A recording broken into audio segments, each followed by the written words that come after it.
If Allison had played more games, I'd have gone for Allison, but like he literally missed I half think the season. So but that was it. It was like Allison sounds like an obvious choice, and then you remember he didn't play for a good chunk of it, so it'd be unfair to give it to somebody who hasn't featured for 20 games, and how many games were there? 28? Yeah, 20. And that's not like, I mean, you scale that to 38 games, and he's only missed, like I think there's enough games there where and when he came back from injury, he was really good. For the first 5 or 6 games, they kept a lot of clean sheets, so that would be my argument for him. Ronan, who did you go for? I went for Henderson as well, and it's like the classic thing where if he went back to United, De Gea would be ahead of him, and Alisson's probably a better keeper than him, but on the body of work for this season, I think he's been the best. And like Sheffield United deserve some representation in this team, given how good they've been. I think he's an easy selection. So yeah. To be fair, like a hat tip to Nick Pope as well. Like I think he's been class. Deserves a mention. There's a few lads deserve a mention. Like I think Ederson's very good as well. I know he's got mixed opinions on him. He hasn't been good this season. I think he's made a few mistakes. Yeah. But yeah, generally he is a good keeper, but not the best season. Shot stopping is the weakest part of his game, which does my head in. Where that's literally your job is to stop. It's all right. It's all right being a good passer, but come on, let's save some shots here. I think Henderson's a good all rounder. So he should be in his number one too. Like Jordan Pickford's nowhere near. Yeah, Pickford's falling away big time. Yeah, definitely. Right backs then, Gareth. Alexander-Arnold. Yeah, I think like the so much of this team is almost like you can go like a default setting because Liverpool are so dominant across the pitch. But George Baldock's been class, Ricardo Pereira's been class, but Wan-Bissaka's been very good. Fairness. Yeah. But it'd be very harsh not to give it to anybody but Alexander-Arnold. Yeah, he's probably the best right back in the world. So it's even though defending again, it's not like his best strength, but he's sort of reinvented that position. So yeah, I think he's a shoe in at right back in. I'd like to mention a very honourable mention would be Matt Doherty, who's actually had a really good season again. But Alexander-Arnold's I think he's been one of the best players in the league, full stop, not even just right back. It's still 3 years on from this that Matt Doherty is still in contention for best right back in the league. He's still Ireland's number 2 right back. Centre backs. You obviously picked Alexander-Arnold, David. Yeah. Centre backs, again, easy choices, Van Dijk, and then Soyuncu as well from Leicester. But like just when you're saying about Matt Doherty, Wolves again, I think have been so impressive at the back. Like Connor Cody's been very solid. I would happily take him at Arsenal. But I think Soyuncu is rock solid, particularly in the first half of the season. A different level. I think Johnny Evans has been really good as well, and it kind of shows how crazy the decision was. United got rid of him and brought in Marcus Rojo, who, like, come on, he's like a walking yellow card. So, I think Johnny Evans deserves some credit there as well. Connor Cody, he was a midfielder at Liverpool, was he? Yeah, and for England. It was only Wolves. It was Nuno, I think, who put him centre back. I think even when he was at Sheffield United after Liverpool, he was a holding midfielder there as well. I think we should have a meter, Ronan, for every time you say, come on. Like, we should have like an alarm or something goes off, a gong. It's like a swear jar. Yeah. I went for my centre-backs were actually the same as yours, Gareth. I had Jack O'Connell and John Egan, Sheffield United. I debated putting one of them in with Van Dijk, but I went for Soyuncu in the end, yeah. Especially with Maguire leaving, like, he filled that role so well. And he's such a joy to watch as well. He's the most cavalier centre-back I've seen in a long time. It was great. Yeah, he's very good. What about you, Davy? I had Johnny Evans over Soyuncu, but I think, they were a very good partnership. I think Johnny Evans just been a very good defender. Yeah, as I said, as Ronan said, I think United should have got rid of him. But then at the same time, for his own career, he probably needed to leave and sort of build it up back again with West Brom and sort of move back to the top level. Yeah, fair enough.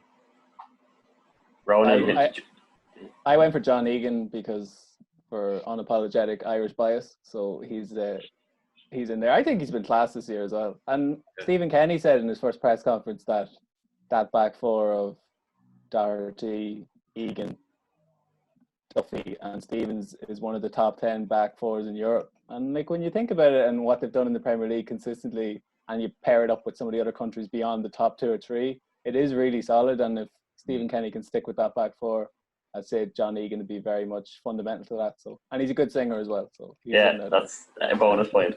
Centre back. Yeah, That wasn't tipping point. Yeah, he was very close to mine as well. Egan, him or O'Connell, the two of them have been that back three for Sheffield's great. Yeah.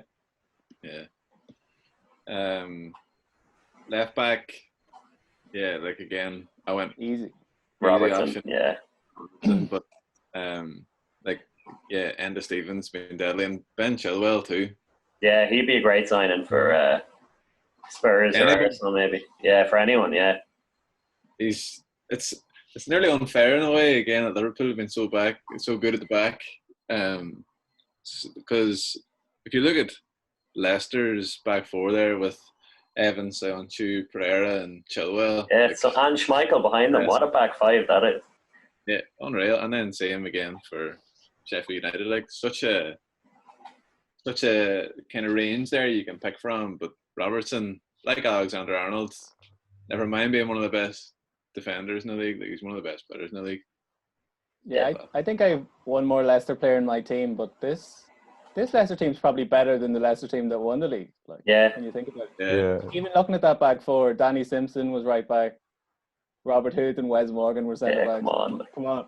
Yeah. Come on. Danny Simpson right back. Like. Christian Fuchs, like, come on. Yeah. This is crazy stuff. So I think, Brendan Rodgers done a great job there. Midfield then we move. So we've all gone 4-3-3, have we? Yeah. Gareth, do you want to give us your midfield three? Yeah, I think this is where we could all maybe differ a small bit. Maybe I'm wrong. Went for Wilfred Ndidi, Kevin De Bruyne, and Jack Grealish. Yes. I'll take any questions from the floor. Indeed, I really like Ndidi. He's a really good player. He's such an athlete as well. Like, I absolutely love watching him. He's kind of everything that you'd want in that deep line midfielder. I think he's fantastic, and he's been phenomenal this year. De Bruyne, I think in terms of like how he fills in that number 10 role, is untouchable. I think he's the best in that position in the world. So versatile now as well. He's an absolute joy to watch. Like, and I think Grealish has been in a Villa side that's really, really struggled. I think he's been class, and I think any top team would want him. I've been so impressed with him. Like, I think he's deadly. Yeah, I think if it was just the best player in the league every year, De Bruyne probably is that. Like Hazard for a few years was. If everyone's playing at their best, I think De Bruyne is number one. So he's in mine as well. Jack Grealish is in mine as well. But I think Jordan Henderson, like spoiler alert, is probably my player of the year. So he's in midfield there as well. So that there's a good balance to that. If this fictitious team actually took to the field, I think Jordan Henderson would just sit in there and let the two boys run the show in midfield. So that's my three. My three is the exact same as that for similar reasons. I had Maddison in initially, but then I went back and looked at it ahead of Grealish, and he hasn't. First 3 or 4 months of the season, he was unbelievable, but he has kind of tailed off a bit since then. So yeah, I think as you were saying, Gareth, Grealish, just so much about him, especially from those lower teams. But yeah, Doucouré from Watford's good, but indeed he's a good shout as well. But I think I couldn't leave Henderson out. Henderson's been phenomenal, but there's something about Ndidi that I've always liked watching. I think he's different level. Yeah. Davy? Yeah, I've two of the same, Henderson and De Bruyne, and the other Don't you player I dare have, name this third one. the other player you haven't mentioned is a bit Oh, left field, but Mario Kovacic Oh, for Oh yeah, that's Chelsea. good shit. It was Um, Bruno Fernandes, Gareth, wasn't yeah, it? Yeah. Bruno Fernandes, yeah. he was on the BBC team, Bruno, for Oh, about four what an games. absolute Yeah. farce that is. Man played 5 games. Yeah, but but what a 5 Kovacic, games.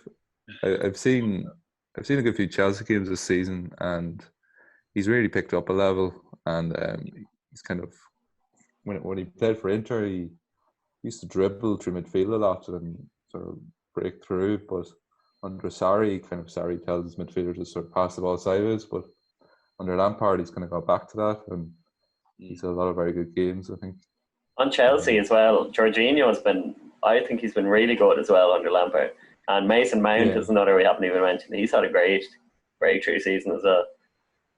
He has. He's not come close to. Not team of the year level, but no.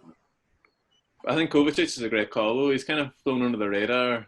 Again, I suppose that happens when, one team is so dominant.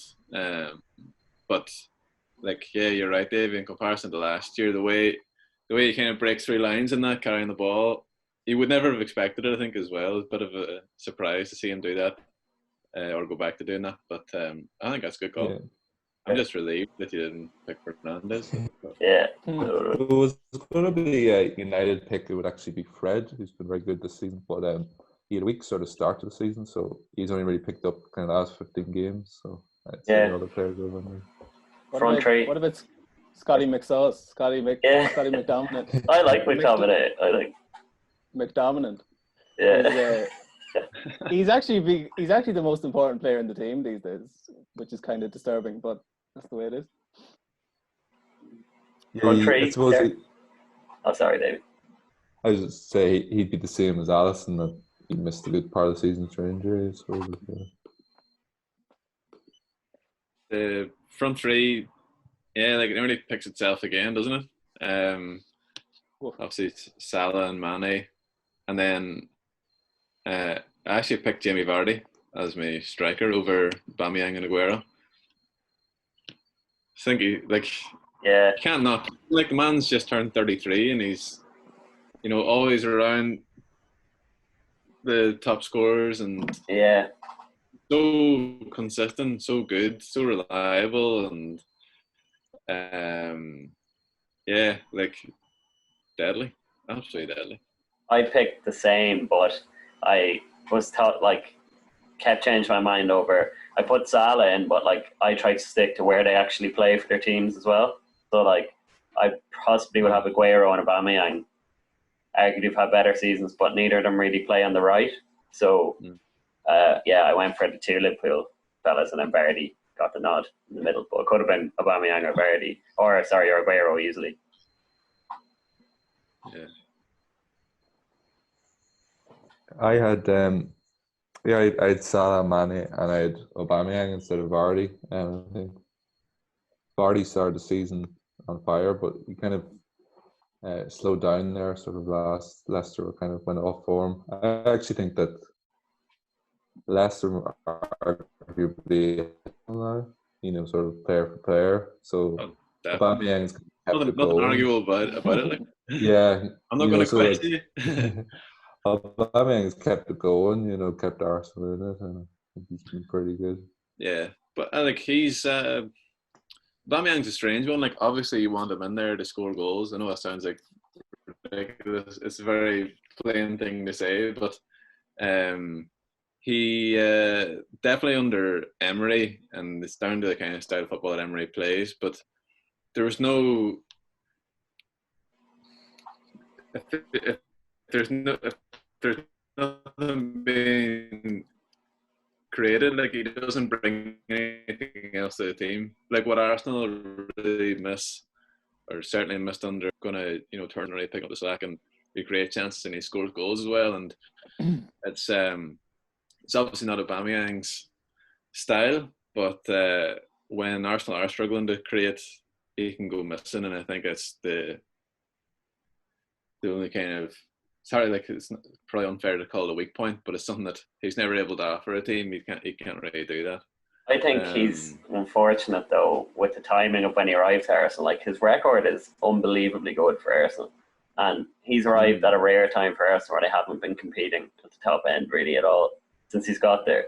Whereas I think if Arsenal were a few years further on in development and actually challenging for things, you'd be looking at his goals record. Like I think there'd be a lot more talk about him. Yeah, you can just imagine if it was 2014 Ozil as opposed to 2020 Ozil. Supplying him every match, like he probably 20 goals by now. Yeah. I don't know, like not this. He's been brilliant like since he's joined, but I just think Vardy gets a nod this year. It's a bit like Van Nistelrooy at United, where he always seems to get in United's Premier League 11s, but like they only won one league title with him because, for your point, Gareth, all he did was really score. And in a team that's not firing on all cylinders, you need more than that. And then Louis Saha came in later, who's obviously nowhere near as good a player, but he facilitated things so much better. He linked everything up, and then Rooney and Ronaldo broke through into that as well. So sometimes that's what a team needs. And I wonder if Arsenal could cash in on Aubameyang. Like, is this his last year of his contract, or what's the story? He'd be into his last year now. Like I think if you were in normal circumstances, if you're going into this summer, you'd probably think it's more likely, even like good chance that he might want to move anyway, which you couldn't, you couldn't hold against him. But normal circumstances, I think they would probably cash in on him, and they might be right as well. Like he's, I suppose the team is at a different point in their development now, where he is like almost a luxury item for a team that needs to rebuild in so many other areas first. I would think. Like I actually think if Pepe got going or was playing in a style that suited him more, he lends himself more to that kind of turn and run at you, create something out of nothing style that Sanchez did, for example, as opposed to getting on the end of a nice move. And so like you'd be disappointed to see someone who brings that amount of goals. You'd be disappointed to see them go, but long term, maybe you could do a lot with the money you still get for him. Like, yeah. So just my front three is Vardy as well. I think he's been unbelievable, and after retiring from England duty, I think if the Euros had been going ahead this summer, Gareth Southgate would have been mad not to be trying to get him back in, because it's not as if like Marcus Rashford would have been injured, Harry Kane would have been injured. So I think Vardy probably would have been playing this summer. And then I've gone for Mane as well, and Mane probably will win Footballer of the Year, I think, in the official vote. I don't know about what you guys have gone for. And then my other player is Adama Traore, just because he is probably the most improved player in the league, and one of the players, if Wolves are on, I wouldn't be inclined to watch Wolves in normal circumstances, but I'd watch because he's interesting, and he's one of the rare wingers these days who just gets the ball and takes on his man every time. So I think he's been class this year, and he's my last pick. That is, yeah. I was very tempted to throw in Ismail Assar just for that brace against Liverpool. Yeah, I thought you'd enjoy that. Actually, one person who hasn't been mentioned, Danny Ings, has had an unbelievable season as well. 15 goals for an incredibly average Southampton team. Yeah. I suppose another one mentioned with United one, Rashford. Rashford's been brilliant. I know he's had an injury, but he still played 22 games, which means he only missed 6 or 7. So yeah, it seemed like he was out for the season, but then the season got called off, so he actually didn't miss that many games. Yeah. David, have you got the team there? Have you been writing that down by any chance? No, I'm just going through it now in my head. So we've got Henderson, Alexander-Arnold, Van Dijk. What the centre backs was Soyuncu had how many votes? 2. Yeah, I think he had most votes. Yeah, so it's Robertson left back. Yeah. And then our midfield three was De Bruyne, Henderson, and Grealish. Was it the most votes? Yeah. Yeah, and then the front three is Mane, Vardy, and did everyone go 2 for Salah, was it? And 2 different ones. How many votes for? I think 3. 3 for Salah, wasn't it? Okay, so it's Salah, Mane, and Vardy. So that's a team. Hmm. Pretty good team. I think that's very close to what the players themselves will pick, because all those players have been class, haven't they? Yeah, one man actually, Gini Wijnaldum's had, I think, an unbelievable season as well, but I don't think he won't get in the team this season or anything, but he's a bit of an unsung hero at times. Yeah, well, realistically, if you look at Liverpool's record, they should be getting sort of 7 or 8 in the team, just because, I mean, if you win nearly every game, then it's hard to argue. Yeah.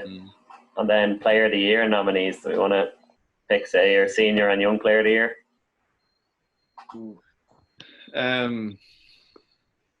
Well, I've just got my Player of the Year here, but like obviously very difficult to choose from. The lads we've named, like I think I was on Mane for a long time, but the more I thought of it, the more I thought like this has been De Bruyne's best year, and I think harsh not to. Well, I didn't name Henderson my team either, but harsh not to like say more about him. But I just think De Bruyne has been phenomenal, like unbelievable, and as you say earlier, David, like he's probably the best actual footballer in the league, and yeah, I think he's just been outstanding. Can't really fault him. I agree with Gareth, and I think it's harsh on Liverpool, I suppose, but it's a bit. I mean, you go back to 2 years ago, Salah won Football of the Year when City won by 19 points, so I think it's a bit like that. I think De Bruyne stood out more.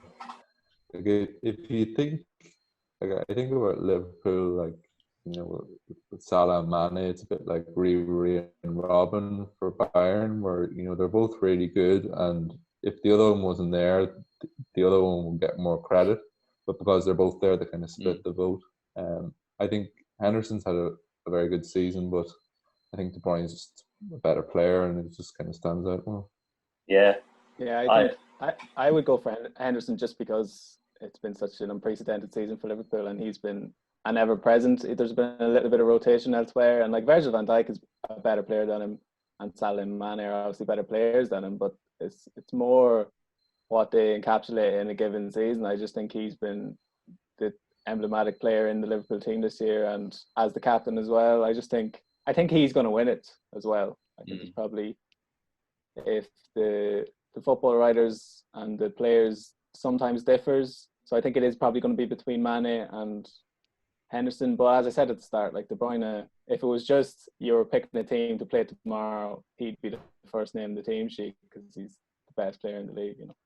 I went for Henderson for similar reasons to Ronan. Just think, finally, the dreaded. I think he's handled like the weight and the whole title thing and all that so well. And he's actually had on the pitch. He's had it, apart from all the leadership stuff, which has been really impressive. Like he's actually had his best ever season for Liverpool, probably on the pitch as well.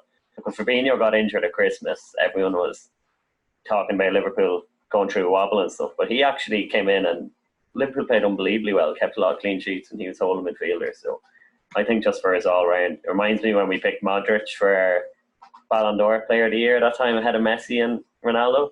For similar kind of reasons, I think it's what, as Ronan said, like emblematic and what it brings to the team as much as ability. De Bruyne's 16 assists, though. I mean, and they're not kind of, a lot of them are really good, like passes and crosses, as opposed to sort of laying it off to someone. But it's like when Ginola won Player of the Year in '99 when United won the treble. Like if people look back at that in 10 years, they'd be like, how did De Bruyne possibly win Player of the Year when City lost the league by 30 points or whatever? So I just think as a representation of this season, I think it'd be weird not to have a Liverpool player. But De Bruyne, you couldn't argue with him. Yeah, he's an incredible player. Young player, then I thought Alexander Arnold is going to give it to. Yeah, I think that's a fair pick. I would go for the same, but it's such a ridiculous standard for young player of the year this year. It feels like if you look at even someone else we haven't mentioned, and probably he'll be a bit hot and cold throughout the year, but Tammy Abraham has been brilliant for Chelsea. What a start to the season he had. Yeah, mentioned Mason Mount earlier, obviously like Jack Grealish as well, and as Davy said to Marcus Rashford, like there's been some outstanding young players, but Alexander Arnold is kind of ahead above them, I think. Yeah, I kind of feel like for a long time I kind of thought Alexander-Arnold was in contention for Player of the Year, and it made me think, is it because he's right back, partly because he isn't in contention, and then this is kind of no surprise then that he's been encouraged to go into midfield to get more credit, because there's not much more he could do from a creative standpoint at right back.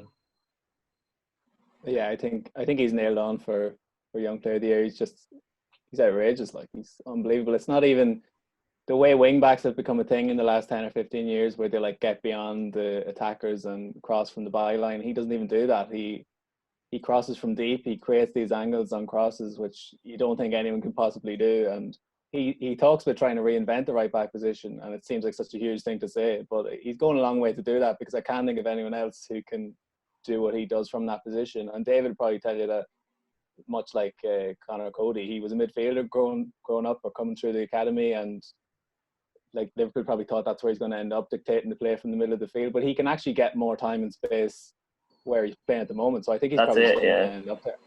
Who's manager of the year then?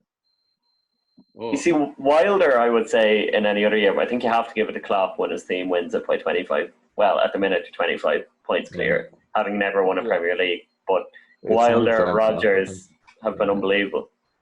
Yeah, I think again, it'd be strange not to give it to Klopp, but Wilder's done a crazy. Like, it'd be interesting to see how they do next year. Like, I'm not going to say it's a flash in the pan. I'd say even if they finish mid-table next year, it's an unbelievable achievement. It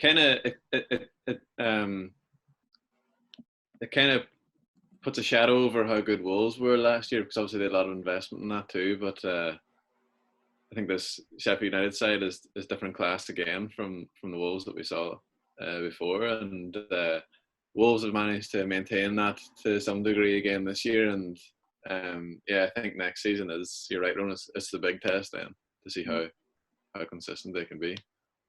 What would you do with the Premier League? Would you void it or top it, or void it? Cheer this up.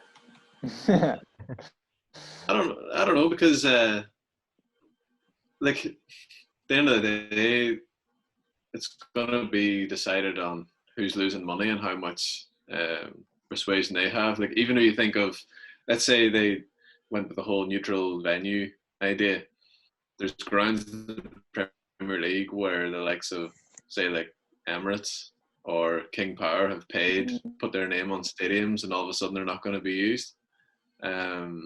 So there's going to be like lots of probably companies involved, and obviously the broadcasters are involved in any money that they're owed back if games aren't shown and all the rest. So it's just going to be it feels like the conversation isn't really about the players and their well-being or the managers or anything else. It's how do we make this kind of less of a cost, which is dreadful. Like, that money is football money is about as guaranteed as any money on the planet. Like, football will be around forever and people will always watch it. In the depths of recession, the football stadiums were still full. So, like, you don't have to worry about that. Football will recover from this in the same way it always does. So I don't know what the rush is really, apart from, as you said, the financial aspect of it, because the players clearly don't want to do it. And even from a League of Ireland perspective, where lads are on the breadline, I think it's about half of the players in the league, this is their sole source of income. So they need to get back playing. Whereas I think the Premier League lads are happy to put their health first and say, right, let's just sit out for a few months and let's see how this plays out.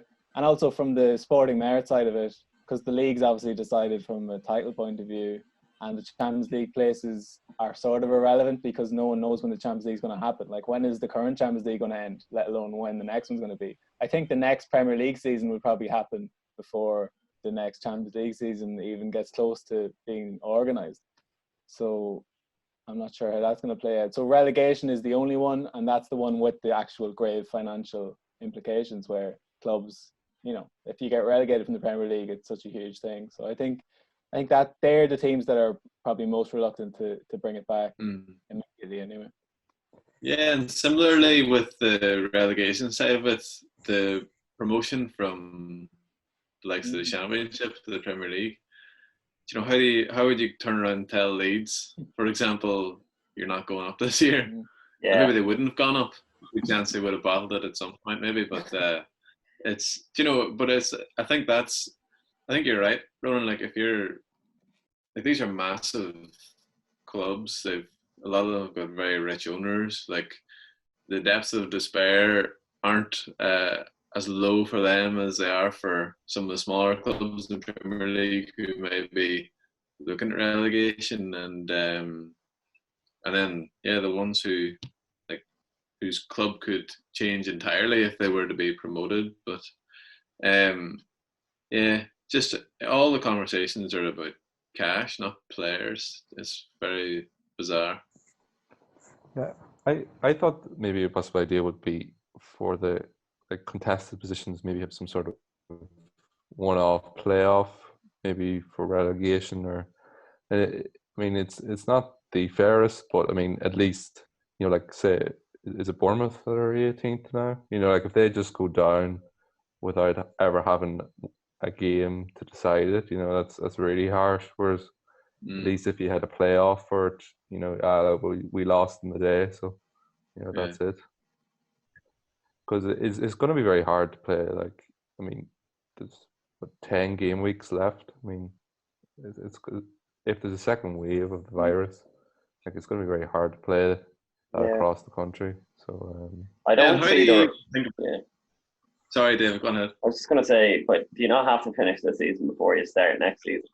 I don't get that rush thing on. There's a Harry Kane saying like, "Oh, if it's not finished by whatever date, let's just start next season." But like, you can't if there's no chance. Like, what are you going to do with say that. Yeah, of course. Yeah, what are you going to do with relegation? And there's so much to be decided still, I think. And as Ronan said, the Champions League won't even be an issue probably next year or for the foreseeable future. Yeah. I think they just need to get it finished. They might be rushing back too soon, but that should be priority, I think, finishing this season. Yeah, well, I think Davy's right too about the relegation side of things, because if you think even more recently of teams that looked destined to go down and stayed up, like you wouldn't have if the coronavirus came along a few years earlier and Leicester were relegated, say, as a result of being in an unfortunate position at that time, they wouldn't, you wouldn't have had the following year that they had, so it's you can't do that you couldn't do that to a club like. No way. They or could maybe Leeds, or West Brom, whoever. You can't. Yeah, you could maybe look at. Sorry, go ahead. No, you go ahead. I was just going to say the Championship's like the most competitive league ever as well. So if you have earned the position to get automatically out of it, like you can't just be doing a hard luck go again next year. Yeah, you can maybe look at adding additional places temporarily to the Premier League and phase it back to 20 teams over a couple of years, but you couldn't just relegate somebody now. Not right. So what solutions do you think there should be? Like, do you think it should be the points per game thing, where you're saying, the relegation does make it tricky, but like the league's a foregone conclusion. Champions League, as we were saying, mightn't matter that much, or Europa League. So it is just the relegation. If they did like a mini six, like the bottom six in playoffs, Davy said that could rattle them off in a neutral venue over the space of a week, maybe. Yeah, but it still means that, like, the whole thing is that I think the first question is whether or not it's safe for players to go back. Yeah.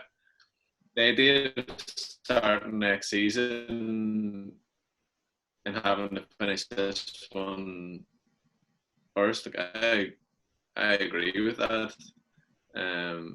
But not really a footballing question yet, is it? Like, we want to watch it because we're bored or we miss watching football, but it's not. You can't be putting 22 players out in the pitch when they're at risk. Like, it's not even a footballing question yet. It's a health one. Like, what if they just end the season and then in September the virus comes again, and then you're just like, why did we bother ending the season, because we can't start this one anyway?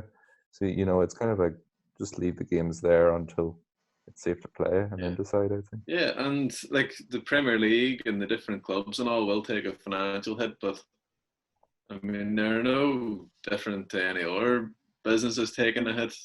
You know, they don't deserve like a special status.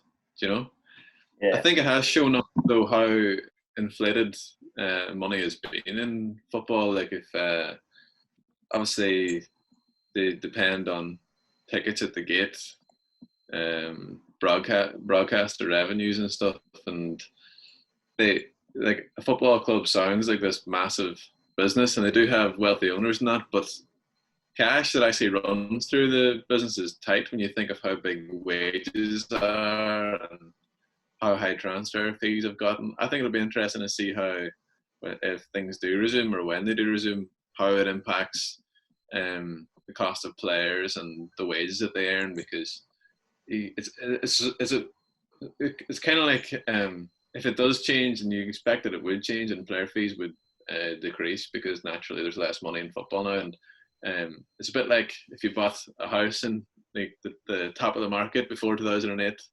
recession, and then you know it's like buying a very expensive or overpriced player and then high wages, and all of a sudden your cash is run tight.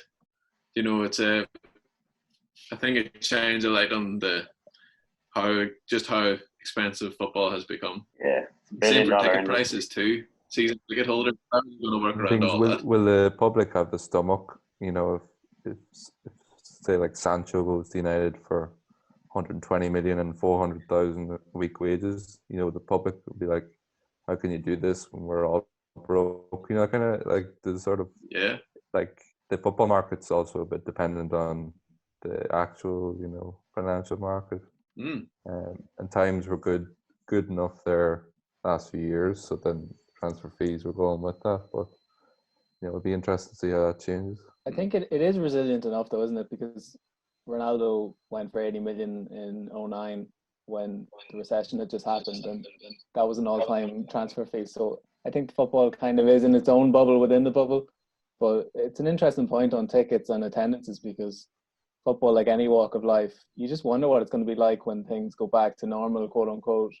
Like, think about the Roaring 20s 100 years ago, where after the war people were just dying to get out, and like it actually caused this huge boom in that decade. Whereas I think this time people are going to be very reluctant to be going to mass gatherings for a couple of years. So I don't even know, in the event that a vaccine is found or some sort of, you know, proactive treatment is found, I think there's going to be that concern, and I think it's going to have a trickle-down effect on football. It's going to have a trickle-down effect on everything, really. So I think sport, as you said, Gareth, should be the sporting side of things, and the financial side of things should be the least of people's worries. Yeah. This is still a health issue. And, you know, from the UFC has come back, which is its own thing, where you're literally taking medical personnel away from the front line to cover these fights and make sure, like, the lads are taken care of who are competing, and they're sort of contractually obliged to do it. If they don't do it, they're going to lose their jobs. So I have no blame on them, but I think the UFC top brass should have more cop on, really. And you've seen in recent days, Eddie Hearn is talking about bringing back boxing in his back garden. So that would be a very limited attendance, limited personnel on site. But still, the point is that you'd be taking medical professionals away from hospitals to look after the fighters. And I just think at a time like this, it's bad optics. And Bundesliga has set a precedent now for the rest of football, and it seemed to go pretty well at the weekend, but I'm not sure. Like, they've kind of almost put the pressure on other leagues to get their act together and make a decision on it. So I think the Premier League will follow suit. But unlike Germany, and this is the key point, where Germany had this thing under control from the start, Britain is quite the opposite. Yeah. And to just bring football back for morale is crazy. Yeah. Even just when you're saying there about with the UFC taking healthcare professionals away from the front line, the other thing around the Premier League reopening was that like the rigorous testing of players. So given that players will have to go back to training and play games, they are, if like in comparison to staying at home, they're obviously at more risk of contracting the virus, and so that means that more tests have to be bought privately.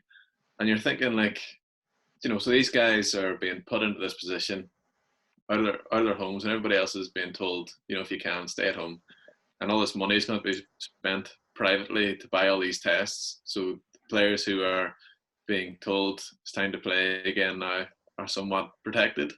And you're like, right, but you're taking up an option there to bring these players back. If there's money to be spent on getting tests, and this comes back to the health thing again over sport, if there's private money to be spent on tests, why are they not being put somewhere that they're needed now, rather than creating another situation where money has to be spent and it's all optional? Like, you could put that somewhere else if you wanted to spend it. It's just, it's a priorities issue, I think. Yeah, and even personal priorities where I think it changes every day, but the proposal at the moment is that all the games we played at a neutral venue like St. George's Park, and all the teams play there, and you just rattle off the last 10 rounds of games in a few weeks, and it sounds very doable. But what you're doing there is you're asking all these players, who are human beings at the end of the day, as much as everyone likes to look at them as commodities and all this kind of stuff. Like, you're taking these lads away from their families for a few weeks at a time when they're badly needed, and elder relatives and all this kind of stuff. So I just think, like, in a sport where we hardly ever look at the personalities involved, we only ever look at the players. I think for once, I think this is a time where you have to take that into account as well. And as much as we all want to watch football and have football back, I think this should be a player-driven thing. And I thought it was nice that the captains got together a few weeks ago and sort of drove it themselves from a pay cut point of view, where, again, it doesn't have to be a commercial, business-led thing. That there's human beings at the centre of this, and I thought that was important that they got that across. You know? I think for once, player power is actually going to be a good thing. Like, the fact now that the way modern football is and stuff with the agents, that, like, people always bemoan player power, but actually, as you said, Ron, the captains coming together and that, and it's from quite high-profile clubs and stuff like that. Harry Maguire is involved in it, Jordan Henderson, and Troy Deeney, Mark Noble are like the front runners of it. So, like, if they actually hold all the power in the situation in a lot of ways, where if they refuse to play, the Premier League are pretty stuck as well, and then it's going to be a bad look. As you said, the optics of it, if the Premier League or if players refuse to play in the Premier League, or pressure in them, I think the general public are going to react quite strongly to that as well. And the thing, it said about like playing all the games neutral venue. Like, if all the players were from London, and you played all the matches in Wembley, fair enough. But I mean, there's players from South America, Asia, and you have to get them to fly over for the games, leave their families. You know, it's it's an awful lot of things to organise. Yeah, and it's an optional thing. Like, that's a financial decision. Again, it's not. It's just, it goes against all the advice that we're getting, and as Ronan says, the advice seems to be different for footballers, because we have often viewed them as just players who are involved in the game we want to watch. They're commodities to bigger football businesses, like, so it takes them away from their family now, because, you know, some minister wants to increase the morale of the country is just ludicrous. Like,